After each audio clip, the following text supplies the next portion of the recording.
Uy, Brad. Brad, Oh, bakit Brad? hanggang ngayon pala, tricycle pa rin ang gamit mo. Oh, ano bang masama sa pag gamit ko ng tricycle? Di ba sabi mo, pangarap mo makabili ng Toyota Innova? Oo, Eh bakit wala ka pa rin Toyota Innova? eh wala pang pambili. Yan ang sinasabi ko sa iyo, Brad. Huwag ka nang uminom kasi iwasan mo lang pag-inom. Ano mang kinalaman ng pag-inom ko sa pagbili ko ng Toyota Innova? Nakakailang 4 kantos ka ba kada linggo?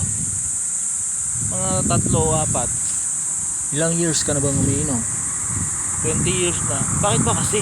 Anong kinalaman niya? Tingnan mo, Brad. Kung yung ininom mo sa loob ng 20 years, inipon mo, binili mo ng Toyota Innova, di sana meron ka na ngayon. Eh ikaw, minom ka ba? Eh hindi, wala akong bisyo. May Toyota Innova ka? Wala rin.